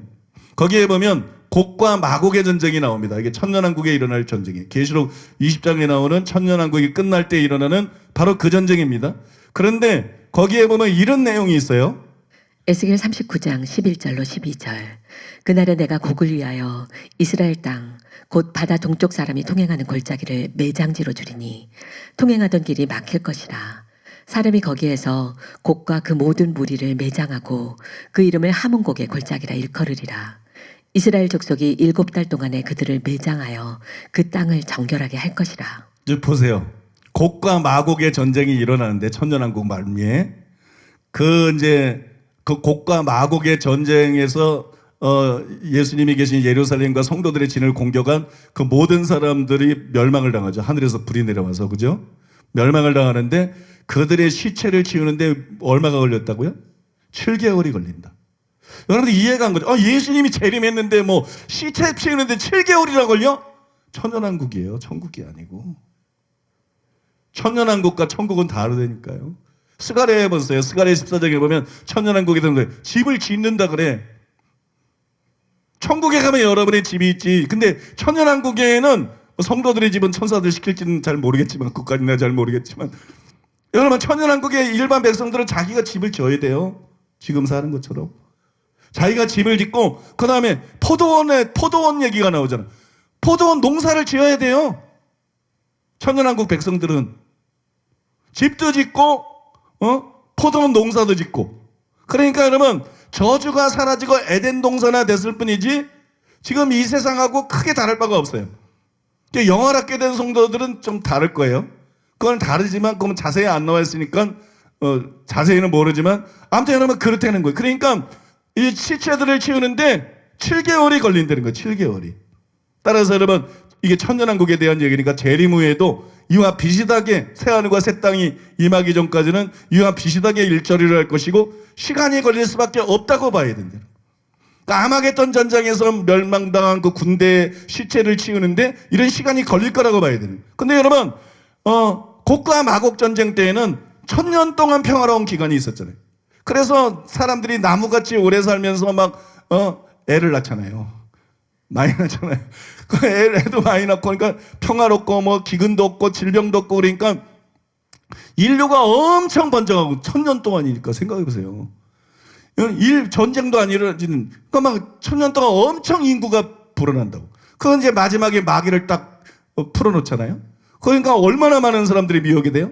바다에 모래알 같이 많은 사람이 미혹이 된다. 그중에 바다에 모래알 같이 많은 사람이 미혹이 된다는 것은 바다에 모래알같이 많은 사람의 시체를 치워야 되는 거야. 그러니까 7개월이 걸린다는 거예요. 응? 그러니까 7개월이 걸린다. 근데 아마겟돈 전쟁 때에는 그렇게 많은 게 아니지. 이건 군대니까 군대. 적그리스도의 군대를 멸하는 거니까 상대적으로 훨씬 적은 거지. 그러니까 그때는 7달이 걸리지만 이때는 한 달이 걸린다는 거예요. 이해되십니까? 그러니까 여러분 30일은 바로 재림 후니까 재림 후에 할 일이 뭐 있어? 재림 때 아마겟돈 전쟁 때 그죠? 재림 때 아마겟돈 전쟁이 있었고 시체가 널브러 있고 무기도 널브러 있고 막 자네들이 있는데 그거 치워야지. 그러니까 재림 후에가 30일은 뭐냐? 1260일에 더한 90일, 1290일, 여기 30일은 뭐냐? 바로 이런 사체와 그리고 무기들과 자네들을 키우는 기간이다. 에스겔의 말씀을 볼 때 저는 그렇게 생각이 되고 동의가 됩니다. 그 다음에 그 이후 45일, 이 45일이 심판하시는 기간이라 이에서 제가 동의하는 이유는 여러분 마태복음 25장에 보면 열천의 비유가 나와요. 열천의 비유는 휴거에 대한 비유입니다. 들림받는 거에 대한 휴거에 대한 비유예요. 그러나 달란트 비유는 조금 달라요. 양과 염소의 비유도 좀 다릅니다. 이게 둘 다 휴거에 대한 비유이면서 심판에 대한 비유예요. 열천의 비유와 달리. 그죠? 휴거에 대한 비유면서 상급을 주잖아요. 상급을. 그러니까 이거는 심판에 대한 비유예요. 누가복음 19장에 나오는 문화 비유 역시 재림 때 있을 심판에 관한 비유입니다. 누가복음 19장 12절에 13절 15절에 보니까는 이르시되 어떤 귀인이 왕위를 받아가지고 오려고 먼 나라로 갈 때 승천이죠. 이 귀인은 예수님이고 그 종 열을 불러 은화 열문화를 주며 이르되 내가 돌아올 때까지 장사하라 하니라. 귀인이 왕위를 받아가지고 돌아올 때 재림이죠. 은하를 준 종들이 각각 어떻게 장사했는지를 알고자 하여 그들을 부르니 분명히 예수님 재림 때 일어날 일입니다. 근데 그 뒤에 뭐라고 기록되어 있느냐? 이렇게 기록되어 있어요. 16절에 19절에 그 첫째가 나와 이르되 주인이여 당신이 한 문화로 열 문화를 남겼나이다. 주인이 이르되 잘하였다 착한 종이여 내가 지극히 작은 것에 충성하였으니 열 골 권세를 차지하라 하고 그 둘째가 와서 이르되 주인이여 당신의 한 문화로 5 문화를 만들었나이다. 주인이 그에게 이르되 너도 5 골을 차지하라 하고. 상급이죠. 이게 상급 심판 아닙니까? 예수님도 계시록 22장 12절에서 말씀하시길 이렇게 말씀했어요. 보라 내가 속히 오리니 재림이죠.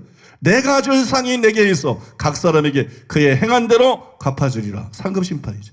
재림 때 상급 심판이 있다는 거예요. 그걸 비유들과 예수님 말씀 자체가 분명히 말하는 거예요. 그러므로 재림 때 상급 심판이 있습니다. 각자 충성한 것에 따라서 10골, 5골의 권세를 해서 얻어서 천년왕국 때 왕노릇하게 되는 것이에요. 그러니까 예수님이 재림할 때 아마겟돈 전쟁 직후니까 사체를 치우는데 30일 걸렸어요. 그 다음에 뭐 하겠어요? 45일 동안. 그 다음에 45일 동안 뭐 하겠어요? 예수님의 말씀이 예수님 재림할 때 상급 심판이 있다 그러니까 상급 심판이 있는 거지. 그러니까 그걸 다 통과한 그 이후까지 가는 사람이 복이 있다는 거지. 믿습니까? 그래서 저는 이 말씀의 의미가 그거라고 믿습니다. 그거라고 믿고요. 믿거나 안 믿거나 자유예요.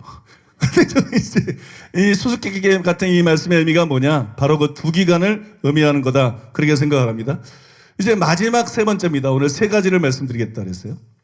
마지막 3번째인데 따라해 보겠습니다. 신보자 심판.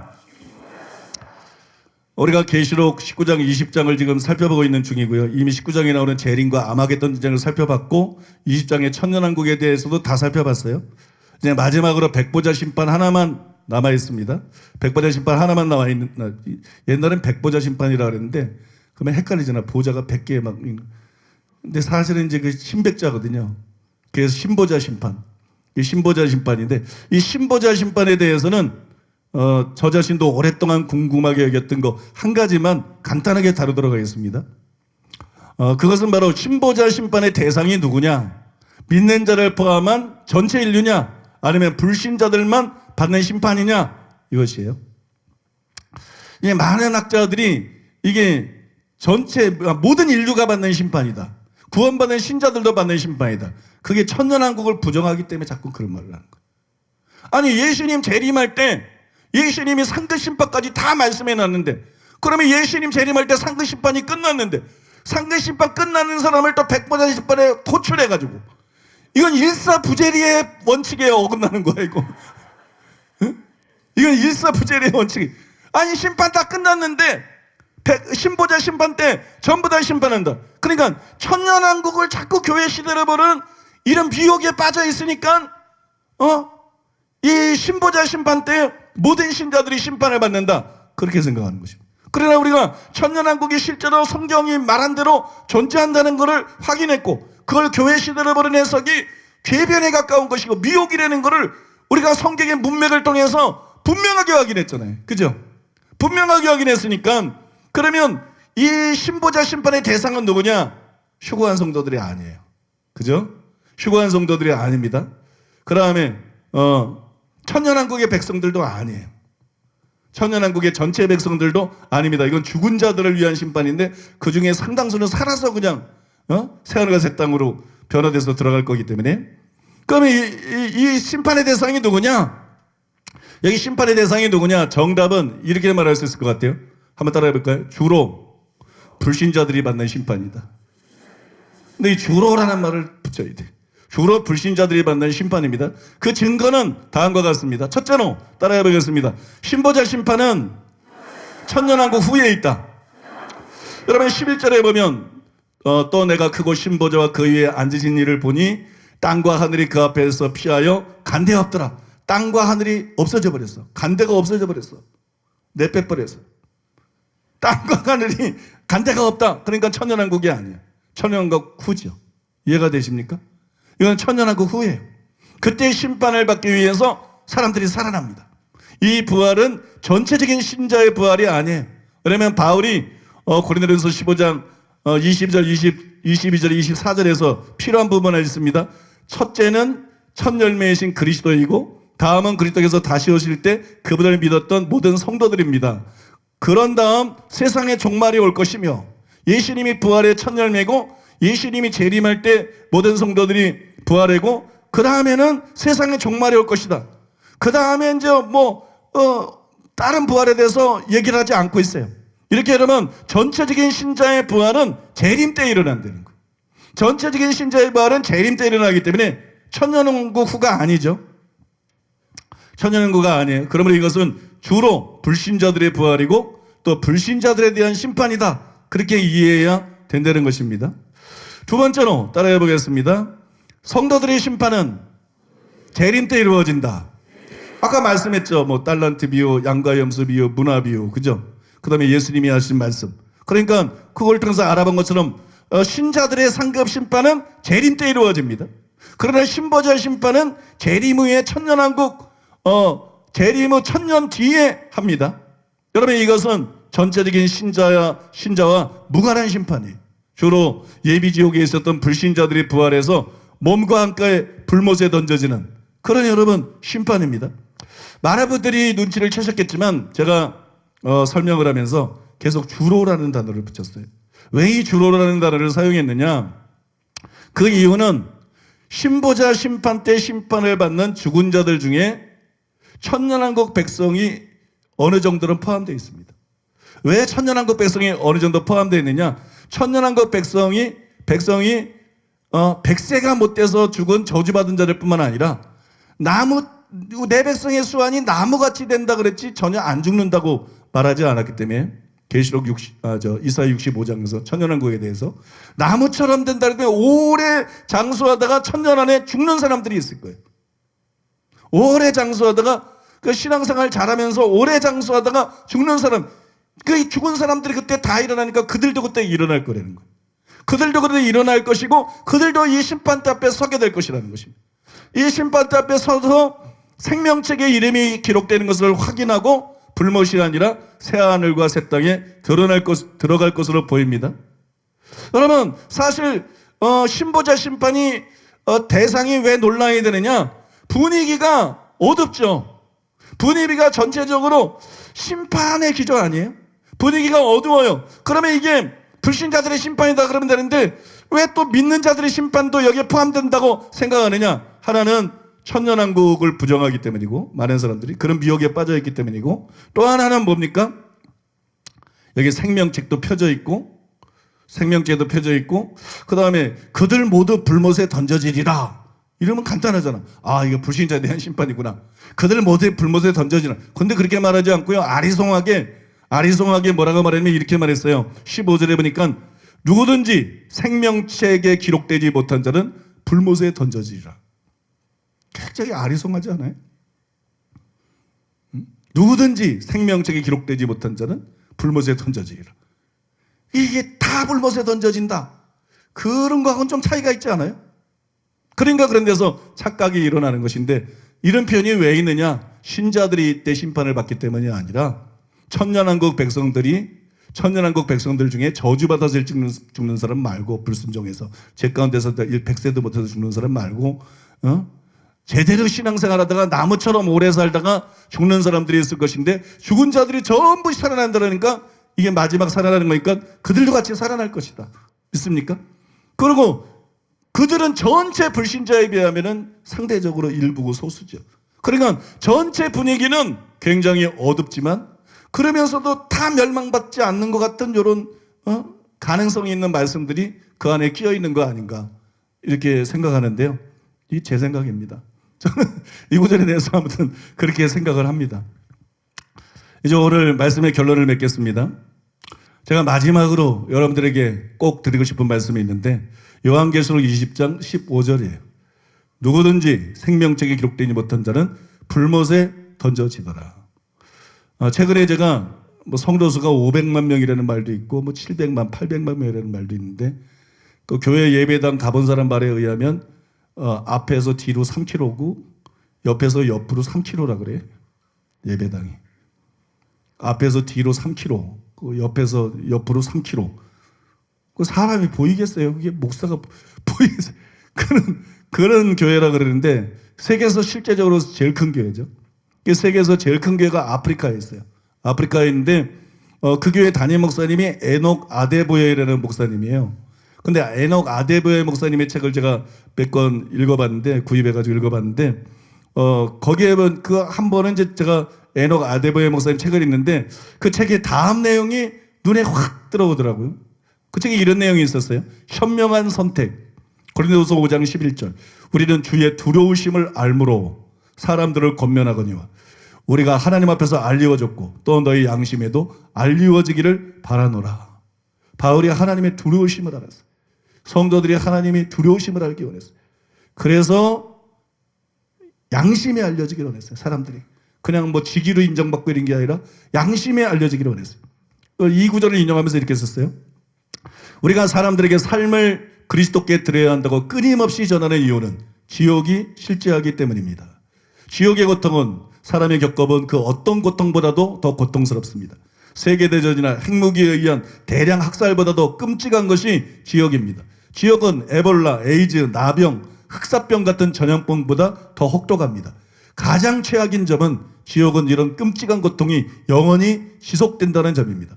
그리스도를 믿는다는 이유로 고문을 당해 죽음에 이를지라도 그 고통은 잠시 동안입니다. 그리고 결국 고통은 멈추고 영광 안으로 들어가게 됩니다. 극도의 고통은 천국에서의 지극한 기쁨과 영광, 평화로 바뀌게 됩니다. 이와 반대로 지옥에 간 사람은 누구든지 주야로 불구덩이 안에서 불타는 고통을 당하게 됩니다. 수억 년을 불탄 이후에도 고통은 멈추지 않고 지속될 뿐입니다. 심지어 크고 신보자 심판 이후에 지옥의 죽은 자들은 극도의 고통과 꺼지지 않는 영원한 불못에 던져질 것입니다. 요한계시록 20장 14절은 이에 대해 말하고 있습니다. 사망과 음부도 불못에 던져지니 이것은 둘째 사망 곧 불못이라. 여기서 여러분 제게 가장 마음에 와닿던 게 이거였어요. 크고 신보자 심판 이후에 지옥에 죽은 자들은 극도의 고통과 꺼지지 않는 영원한 불못에 던져질 것입니다.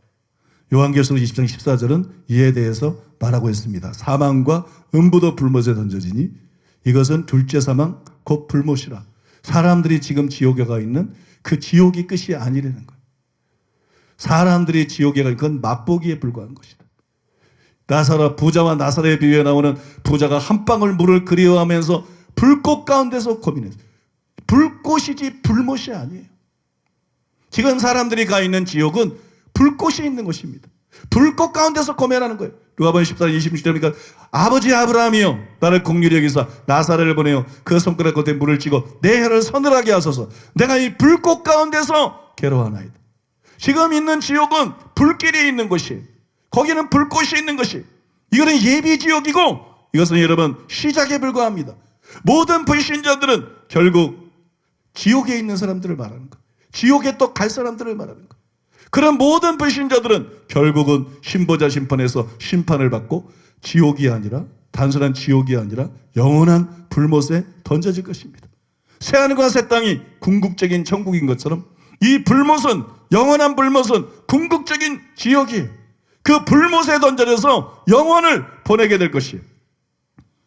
여러분, 한예로 10절에 보면 이런 끔찍한 말씀이 기록되어 있습니다. 또 그들을 미혹하는 마귀가 불과 유황못에 던져지니 거기는 그 짐승과 거짓 선지자도 있어 세세토록 밤낮 괴로움을 받으리라.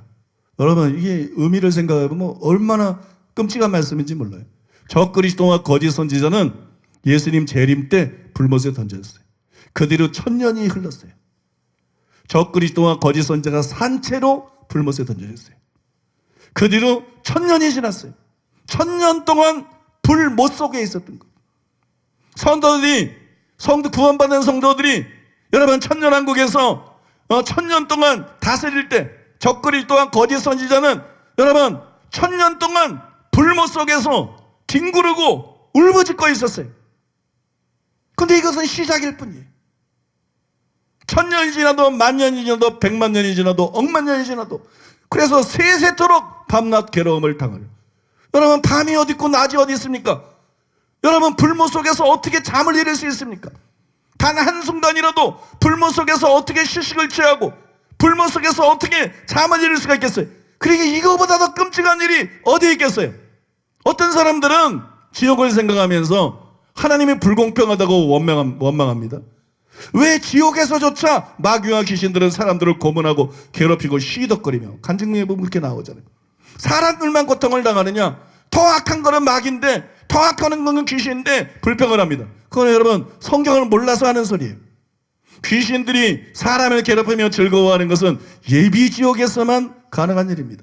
결국 그들도 불못에 던져질 것인데, 그때는 누구를 고문하고 누구를 괴롭힐 그럴 여유가 없어요. 그럴 정신이 없습니다. 그들도 불못 속에서 참을 수 없는 고통을 당하게 될 것이기 때문에, 그래서 예수님이 지옥을 마귀와 그 사자들을 위해 예비된 영원한 불이다, 그렇게 마태복음에서 말씀하신 거예요. 지옥이 뭐냐? 마귀를 위해 예비된 것이다. 그 사자들, 귀신들을 위해서 예비된 것이다. 영원한 불이다. 믿습니까? 그것이 바로 지옥이다. 마귀도 견딜 수 없는 것이 지옥이 되는 거예요. 마귀를 형벌하기 위해서 만든 게 지옥이에요. 귀신들도 견딜 수 없는 게 지옥인 것이에요. 귀신들도 견딜 수 없는 것이, 감당할 수 없는 것이 지옥인 것이. 근데 왜 사람이 지옥이냐? 그 마귀를 따라가니까. 예수님을 따라가면 예수님이 사시는, 계시는 천국에 가서 영원히 살 수 있는데, 사람들이 예수님을 따르지 않고 마귀를 따라가니까, 예수 믿지 않고 마귀를 따라가니까, 예수를 믿더라도 실제로는 죄를 지으면서 마귀를 따라가니까 결국 여러분 마귀와 함께 지옥에 가는 거예요. 여러분 기억하시기 바랍니다. 지옥은 본래 마귀를 형벌하기 위해서 있는 곳이에요. 지옥은 인간이 감당할 수 있는 것이 아닙니다. 불못을, 육신을 가진 인간이 어떻게 감당하겠어요? 신보자 심판에서 죽은 자들도 다 살아나서 다시 육신을 갖게 됩니다. 영원히 죽지 않는 육신을 갖게 됩니다. 고통은 다 느끼지만 불타지 않는 육신을 갖게 됩니다. 여러분, 마귀는 영이에요. 귀신들도 영이에요. 근데 육신을 가진 인간이 신보자 심판 때 죽은 자들이 다 살아나게, 몸도 살아나게 될 것인데, 그 다음에 불못에 던져질 것인데, 어떻게 여러분 지옥을 견뎌내겠습니까? 지옥은 감당할 수 있는 것이 아닙니다. 여러분, 지옥은 견뎌낼 수 있는 것이 아닙니다. 육신을 가진 인간이 어떻게 여러분 지옥을 감당하겠어요? 그래서 정신을 차리라는 말씀이에요. 믿습니까?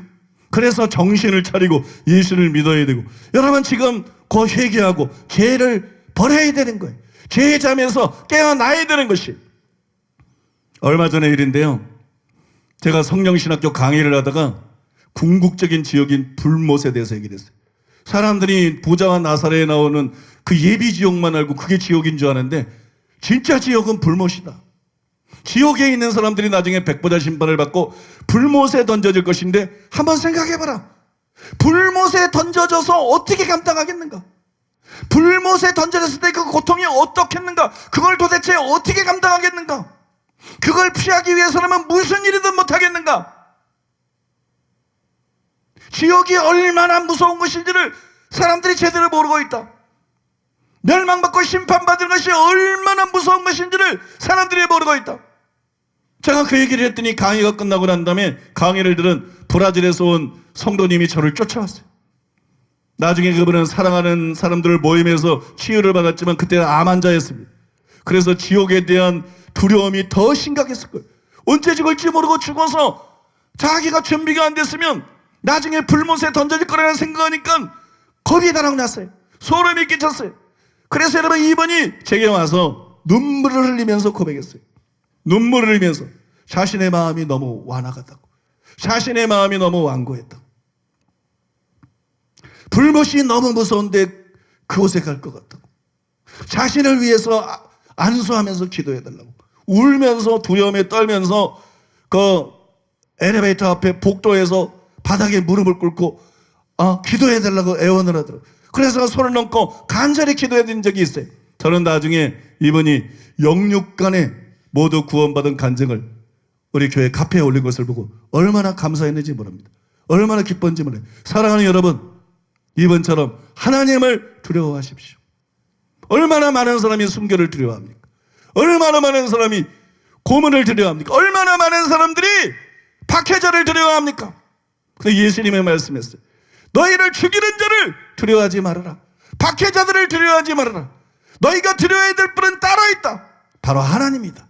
박해자들은 너희 몸을 죽일 뿐이지만 하나님은 너희의 몸과 영혼을 지옥 영원한 불에 던져 넣을 수 있는 권세를 가진 분이다. 여러분, 진실로 하나님을 두려워하십시오. 여러분, 진실로 지옥의 불못을 두려워하십시오. 그리고 지금 마음을 부드럽게 하십시오.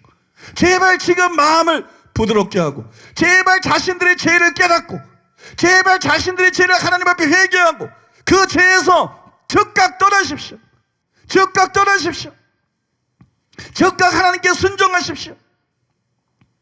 생명의 좁은 길로 걸어가고 천국 가는 여러분 되시기를 바랍니다. 지옥의 불못을 피하는 여러분 되시기 바랍니다. 준비가 되신 분들은 가족을 위해 기도하시기 바랍니다. 친척을 위해 기도하시기 바랍니다. 이 나라 아프리카 열방의 영혼들을 위해서 기도하시기 바랍니다. 우리 오늘 들은 말씀 기억하면서 주여 삼창하고 통성으로 하나님께 부르짖고 기도하겠습니다.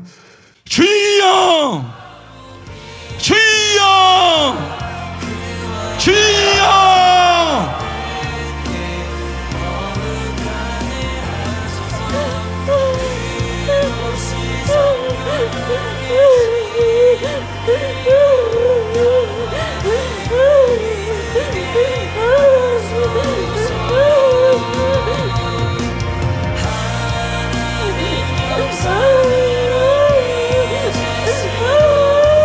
하나님, 이 말씀을 우리에게 깨닫게 하시는 것이 하나님의 사랑입니다. 하나님, 우리에게 또다시 기회를 주시고 회개하라. 나는 너희가 살기를 원한다. 나는 너희가 죽지 않고 살기를 원한다. 저 불과 불목 가운데 죽어가는 것이 아니라, 죽지 못하여서 신음하는 것이 아니라, 지금 애통하는 자들, 지금 회개하는 자들, 자기의 심령이 가난해져서 자기의 죄 때문에 애통할 수 있는 자들, 그것이 얼마나 행복한 것인지, 그것이 얼마나 너희에게 참된 복인지 하나님이 깨닫게 하기를 원하시고 있습니다. 하나님, 우리가 이 시간에 회개합니다. 주님이 우리에게 기회를 주실 때 회개하기를 원합니다. 우리는 어디로 가고 있습니까? 우리는 지금 어디를 향하고 있습니까? 나뿐만이 아닙니다. 내 가족과 내가 사랑하는 자들, 이 나라의 영혼들과 열방의 영혼들은 어디로 가고 있습니까? 그들은 어디로 가고 있습니까? 하나님이 회개의 진리가 온 땅과 열방 가운데 전파되게 하소서. 우리가 회개하고 주님께 먼저 돌이킬 뿐만 아니라 열방의 영혼들이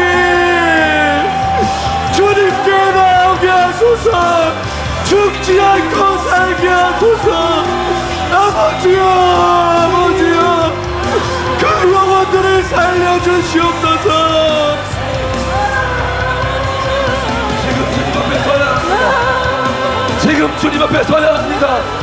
주님의 눈동자를 피하는 것이 아니라, 지금 그것이 두렵다고 숨는 것이 아니라, 지금 그 왕이신 하나님 앞에, 심판장이신 그 하나님 앞에 지금 나아가야 합니다. 주님의 은혜를 구하며, 주님의 은혜를 구하며, 주님 불쌍히 여기소서. 내가 죄인입니다. 나를 불쌍히 여기소서. 주님밖에 우리를 구원할 리가 없기에, 주님만이 우리를 의롭다 하실 리가 없기에, 그와를 위하여 유혹이신 영원한 심판장이신 하나님의 보좌 앞으로 우리가 지금 나가야 합니다. 주의 보혈로 우리를 덮으소서. 주님의 보혈을 의지하여 나가게 하소서. 주님의 보혈을 의지하여 지금 그 주님 앞으로 나아가게 하소서. 내가 지금 주님을 두려워하며 주님을 경외하는 마음으로 주님 앞에 서기를 원합니다. 지금 주님 앞에 서지 않으면 먼 날 그 심판대 앞에서 부끄러움을 당할 것입니다. 수치와 멸망을 당할 것입니다. 주님, 그것을 원치 않습니다. 그것을 원치 않습니다. 지금 주님 앞에 서게 하소서. 지금 주님 앞에 서게 하소서. 지금 주님의 말 앞에 그 말을 의지하며 그 여인처럼 주님의 말에 손을 뻗어 주님, 나를 용서하소서. 주님, 나를 불쌍히 여기소서. 은혜를 구하는 마음으로 지금 서게 하여 주시옵소서. 하나님은 우리를 너무 사랑하십니다. 하나님은 우리를 귀하게 여기십니다. 하나님은 우리 한 사람을 위하여 예수 그리스도 독생자를 십자가에 내어줄 만큼 그 정도의 가치로 우리를 사랑하십니다. 하나님이 그래서 우리가 지옥 가는 것을 참을 수가 없습니다. 제발 지옥만은 가지 말아라. 제발 지옥만은 가지 말아라. 하나님의 마음이 무너지고 무너집니다. 영원한 이별을, 자신의 형상으로 지은 자녀와 영원한 이별을, 만날 수 없는 이별을 고통 가운데 내어줘야 하는 그 아픔을 하나님은 참을 수 없으신데, 하나님 우리 안에 그 마음이 없습니다. 내 아버지 인생을 너무 쉽게 생각하고, 하나님 우리가 지옥을 너무 쉽게 생각하고, 내 영을 하나님이 얼마나 귀하게 여기시는지를 하나님 우리가 소홀히 여김을 주님 용서하여 주시옵소서. 하나님이 치르신 대가를, 하나님이 치르신 인생을 절대로 우리가 그대로 하면 안 됩니다. 아버지, 지옥만은 가지 말아라. 절대로 하나님 우리의 심장에 새기게 하소서. 하나님의 마음에 피눈물을 쏟게 하는 그 일을 우리가 하면 안 됩니다. 아버지, 불쌍히 여겨주시옵소서. 우리를 불쌍히 여겨주시옵소서. 아버지, 은혜를 부어주시옵소서.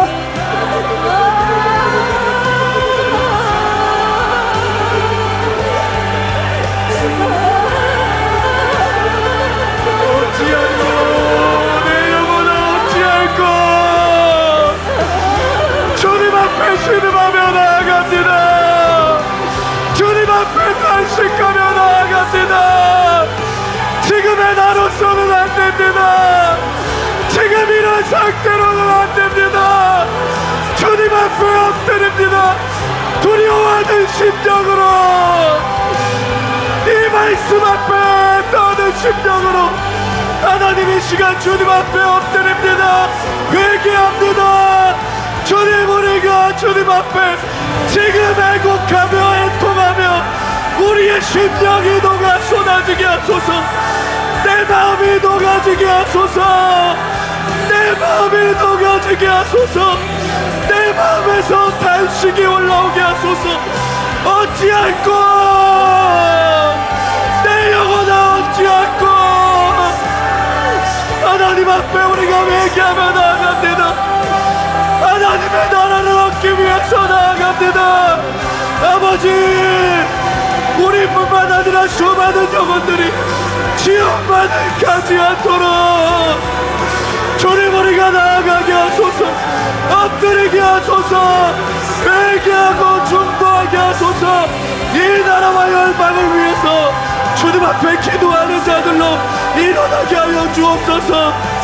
오늘 이 말씀을 듣게 하신 것도 주님의 기구레입니다. 주님의 사랑입니다. 기회가 있을 때 돌이키라고, 회개할 기회가 주어졌을 때 회개하라고 우리에게 주님 말씀하고 계시는 것입니다. 인생은 영원하지 않습니다. 우리의 삶은 영원하지 않습니다. 주님, 우리가 인생을 볼 수 있는 눈을 주시면서 우리의 삶을 계수할 수 있는 지혜를 부어주시면서 천년만년 살 것처럼 여기는 인생, 그 잘못된 어리석임이 아니라 주님 앞에서 우리의 삶을 계산할 때가 온다는 것, 우리의 삶을 계수할 때가 온다는 것을 기억하게 하소서. 지옥에는 가지 마라, 절대로 불못에만은 들어가지 말라고 주님은 이 시간도 우리에게 말씀하셨습니다. 우리에게 경고하고 계십니다. 이 하나님의 사랑의 경고를 가볍게 여기지 않게 하여 주시면서 이 말씀을 우리의 심령에 새기게 하소서. 회개할 기회가 있을 때, 돌이킬 기회가 있을 때, 지금 은혜를 구할 수 있을 때 주님을 붙들게 하여 주시면서 지금 돌이키게 하소서. 지금 돌이키게 하소서. 내일이 아니라 몇 년 뒤가 아니라 지금 내 삶의 마지막이라고 여기고, 지금이 내 삶의 끝이라고 여기고, 지금 돌이키게 하소서. 지금 하나님의 은혜로 결단하게 하셔서 지금 결단하며 은혜를 구하며 나아가게 하여 주시면서 은총과 강구의 영을 부으소서. 은총과 강구의 영으로 임하소서. 우리 안에 불타는 마음을 주시옵소서. 회개의 영을 쏟아 부으소서. 하나님 이대로 살지 않겠다고 결단하는 마음을 주시옵소서. 내 아버지의 사랑을 내가 안다면 절대로 지옥에 가서는 안 됩니다. 하나님, 은총과 강구의 영을 부으소서. 우리를 깨뜨리소서. 하나님, 우리의 심령에 광망이와 같이 두드리소서. 하나님, 내 주변에 죽어가는 영혼들, 그들의 지옥의 불못에 떨어지는 것을 나도 보지 않으리라. 나도 볼 수 없습니다. 하나님, 우리 안에 불영의 열정을, 아버지의 마음을, 주의 심장을, 주님의 피눈물 흘리는 그 마음을 주시옵소서. 지금 우리 안에 하나님의 마음을 쏟아 부어 주시옵소서. 하나님, 구원하소서. 구원의 길을 여소서. 아버지, 내 가정 살리소서. 아버지, 돌이킬 수 있는 은혜를 부으소서.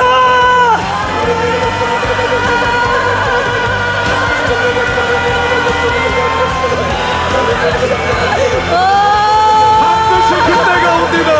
반드시 그날이 임합니다. 반드시 계수하는 때가 있습니다. 반드시 우리를 심판하시는 하나님의 영광의 날이 임합니다. 우리가 지금 준비되어 있는가? 우리가 지금 준비되어져 있는가? 하나님의 날에 우리는 참된 그리스도인들로 양으로 하나님 앞에 설 수 있는가? 하나님, 우리 자신을 이 시간 돌아보게 하소서. 뿐만 아니라 주님, 우리의 사랑하는 영혼들, 우리가 사랑하는 사람들을 한 사람 한 사람 우리의 머리에 떠올립니다. 내 자녀를 내 머리에 떠올립니다. 내 형제들, 내 부모와 내 동료들, 그들이 어디로 가고 있는지 하나님, 그들을 위해서 기도하게 하소서. 우리의 마음이 쏟아지게 하소서. 그들을 위해 중보하게 하소서. 그들의 영혼이 살아날 수 있도록 그들을 위해서 마음을 쏟게 하소서. 뿐만 아니라 이 나라와 열방, 아프리카의 영혼들, 그들도 주님이 사랑하십니다. 그들을 위해서 주님이 죽으셨습니다. 주님, 우리가 그들을 위해서도 우리의 마음을 쏟게 하소서. 우리가 중보하며 나아가게 하여 주시옵소서. 나는 원한다. 나는 살리기 원한다. 나는 인생들이 멸망하는 것을 원치 않는다. 나는 죄인일지라도 그 죄 가운데 죽는 것을 원치 않는다. 주님, 우리에게 비통하는 심정으로 우리에게 호소하고 계십니다. 나의 사랑을 전해달라. 나의 사랑을 저들에게 알려달라고. 저들이 죽는 것을 원치 않고 돌이켜 회개하여 구원받기를 원하신다는 그 주님의 음성을 누가 전할 것입니까? 누가 대언할 것입니까? 주님, 우리가 가게 하소서. 우리가 영혼들 위하여 가게 하소서. 수많은 영혼들을 주님을 살리기 원하시는데 우리가 주님의 입술이 되고 손이 되고 발이 되게 하소서. 주님의 영광의 통로, 구원의 통로가 되게 하소서. 주님 우리를 사용하시고 아프리카 열방을 주님 구원하고자 하는 주님의 뜻을 이루을 수 있도록 주님 우리를 사용하여 주시면서 다리 목사님과 사랑하는 교회를 주님 사용하여 주시옵소서. 주님, 아프리카에 하나님의 생명의 복음이 전해져야 합니다. 더 이상 희색된 복음, 변질된 복음이 아니라 그들을 지옥 가게 만드는 복음이 아니라 참된 진리의 복음이 전해져야 합니다. 사랑하는 교회를 통하여 아프리카의 문을 여신 하나님, 그곳에 생명의 진리의 말씀이 복음의 능력이 그곳에 나타나게 하여 주시옵소서. 하나님, 아프리카 선교팀 가운데 주님 함께하여 주시고 진리의 말씀을 가지고 그 땅 가운데 나아가게 하소서. 회개의 영을 부으시고 은총과 강구의 영을 부으시고 아프리카의 세일을 행하시옵소서. 하나님, 그들이 살기 원하시는 내 아버지의 마음이 주님의 심장이 그곳에 풀어지게 하여 주시옵소서. 주님 은혜를 부으소서.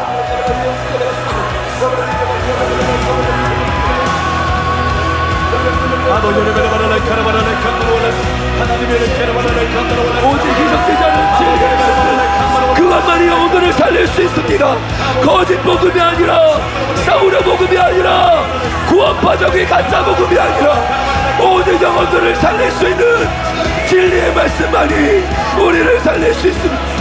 주님 그 말씀이 온전히 선포되게 하여 주시면서 한국교회 가운데 이 분명한 진리의 말씀이 회복되게 하여 주시면서 영혼들의 귀를 달콤하게 만드는 그런 거짓 판단 말림이 아니라 아플지라도 찌를 것일지라도 하나님 말씀은 그렇게 우리를 수술하는 검이기 때문에 그 말씀의 찔림을 만들 수 있도록 말씀이 사회복되게 하여 주시면서 한국교회 목회자들의 마음이 자라나게 하여 주시면서 하나님을 두려워하게 하소서.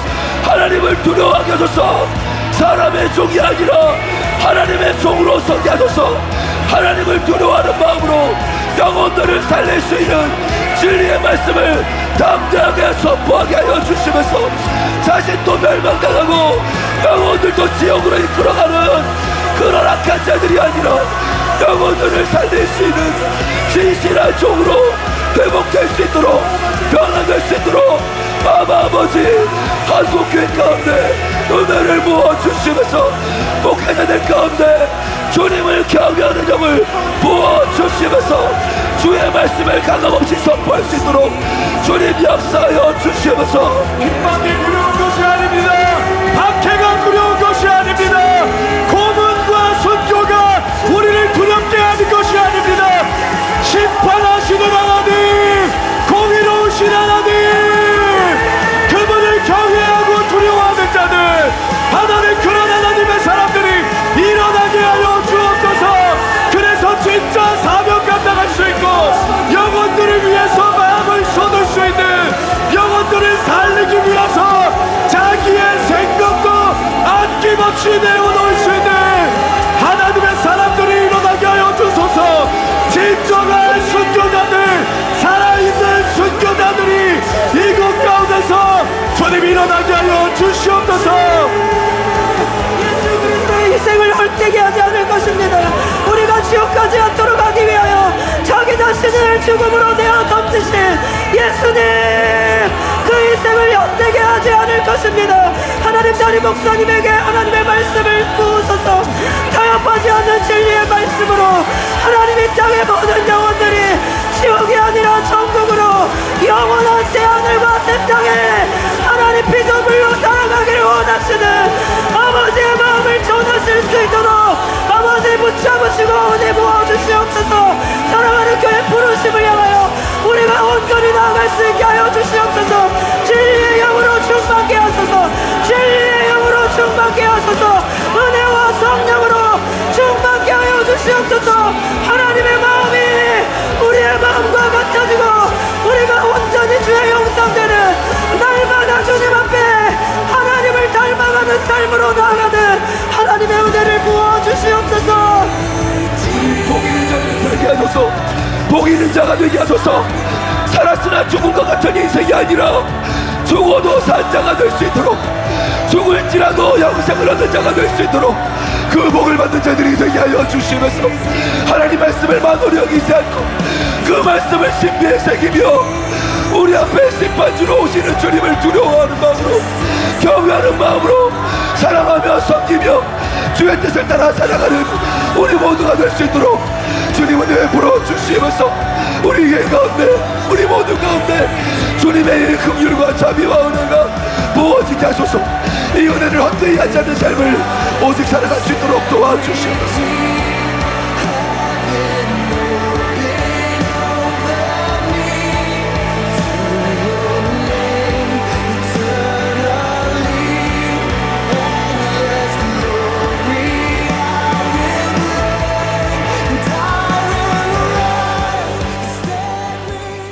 이 모든 말씀을 존귀하신 예수님의 이름으로 기도드립니다. 아멘.